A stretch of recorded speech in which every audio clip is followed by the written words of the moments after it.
वो लोग जिन्हें तुम्हारे घर आने का बस एक छोटा सा बहाना चाहिए। तुम दोपहर में अपनी प्यारी मीठी नींद लेने जा ही रहे होते हो कि अरे बेटा मैं थोड़ा पास में ही आया था तो सोचा तुम्हारे घर आ जाता हूँ।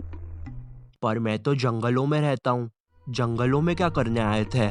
कहीं मेरा घर तो जलाने नहीं आए थे, जैसे तुमने मेरा फ्यूचर जलाया मेरे घर वालों को मुझे इंजीनियरिंग करवाने का बोल के। रिश्तेदारों के पास ना एक बहुत भयानक शक्ति है, ये तुम्हारे मम्मी पापा का दिमाग चेंज कर सकते हैं। बच्चा बोल रहा था कि क्रिकेटर बनना है, तो हमने सोचा चलो क्रिकेट एकेडमी ज्वाइन करवा देते हैं। क्रिकेट एकेडमी ज्वाइन करवा देते हैं। भाई साहब आपको क्या बच्चे ने बल्ला मारा है क्या सर पे? नहीं तो जरा अपना दिमाग लगाइए, ये क्रिकेट विकेट में कुछ नहीं रखा। वो अपने विकास जी की लड़की बोल रही थी सिंगर बनूंगी, कुछ हुआ नहीं तो अब नुक्कड़ नाटक में पेड़ बनती है। मैं हूँ एक जादुई पेड़।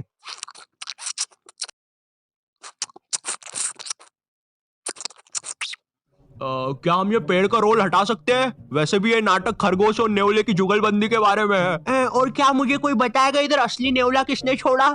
अब हमारी फैमिली में एक रिश्तेदार ऐसा होता ही है जिसे ना बहुत जोर से ज्ञान देने की आदत होती है। इसे लगता है कि पूरे ब्रह्मांड का ज्ञान ना इसके पास ही है और इनका मन पसंदीदा काम होता है लोगों को एडवाइस देना। तुमने 10th पास करी, अब सब्जेक्ट कौन सा लेना है वो ये बताएंगे। तुमने कॉलेज पास करा, अब नौकरी कौन सी करनी है वो ये बताएंगे। फैमिली में कोई बीमार है, उसका इलाज ये बताएंगे। फैमिली में कोई मर गया, इलाज इनने बताया था, पकड़ो। अब करियर चुनते समय भी ना ये लोग अपनी टांग बहुत अच्छे से अड़ाएंगे। पापा मुझे गेम बनाने वाला बनना है। अरे बेटा जिंदगी एक पूरा गेम ही तो है। भाई साहब आप इसको बनाओ डॉक्टर, बहुत स्कोप है, मतलब इसकी माँ का मुंह में रजनीगंधा और कदमों में दुनिया।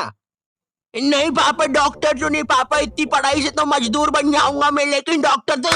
मुंह में रजनीगंधा कदमों में दुनिया, क्या बात कहे आप? पापा नहीं भाई साहब, हाँ मुंह में रजनीगंधा कदमों में दुनिया। इस वीडियो की स्क्रिप्ट लिखने वाले को तो चप्पलों से मार देना चाहिए। तुम्हें पता है रिश्तेदारों की नजर ना अपने बच्चे से ज्यादा दूसरे के बच्चे पे होती है। कल को अगर कोई कांड भी कर दोगे ना तो एक बार को पुलिस को नहीं पता चलेगा, लेकिन इन्हें जरूर पता चलेगा। अरे ऑफिसर मेरी दादी झूठ बोल रही है, मैंने उनकी 32 से पेट नहीं खुजाई।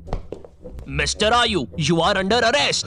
लेकिन आपके पास तो मेरे खिलाफ कोई सबूत ही नहीं था। हाँ सबूत नहीं था, लेकिन अब है, मिलो तुम्हारे फूफे से। इनने बिजली के खंबे पे चढ़ के तुम्हारी क्राइम करते हुए फोटोज खींची है। हालांकि वो बात अलग है, खंबे से नीचे उतरते समय इनकी पैंट के साथ चड्डी भी फट गई, लेकिन उसका टेंशन तुम मत लो। पैंट और चड्डी दोनों सही सलामत दर्जी के पास पहुंच चुकी है, वो सुबह तक रफू करके दे देगा। शाम तक। और ये रही तुम्हारी फोटो।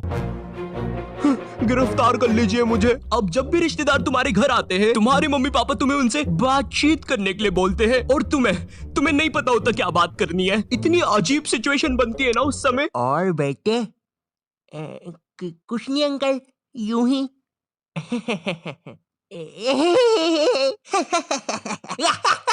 अरे पागल खाने के कैदी हंसते हैं ऐसे एक दूसरे को देख के। अब कुछ रिश्तेदार ना तुम्हारे सीधे घर आते हैं और तुम्हें तुम्हारे बचपन की अजीब सी यादें बताने लग जाते हैं। बेटे तेको याद है एक बार मैंने तेको तेरी लंगोट की बल उठा के पंखे पे लटका दिया था और तेरी माँ ने अनजाने में पंखा खोल दिया था, वो भी 5 की स्पीड पे।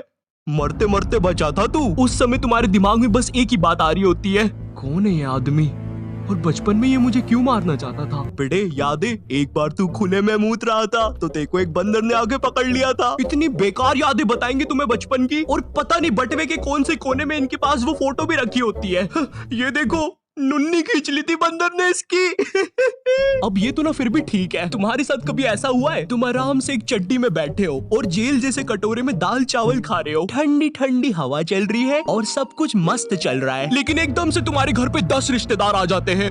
अब जरा सोचो उस चड्डी पे दाल चावल खाते हुए बच्चे पर क्या बीत रही होगी। तुम्हें वहां से भागने तक का मौका नहीं दिया जाएगा। भाई पूरा दिमाग सुनने पड़ जाता है इतने सारे रिश्तेदारों के सामने। ए छोटू अपने मालिक को बुलाना तो जरा। मम्मा। अच्छा ये इनका बेटा है। छी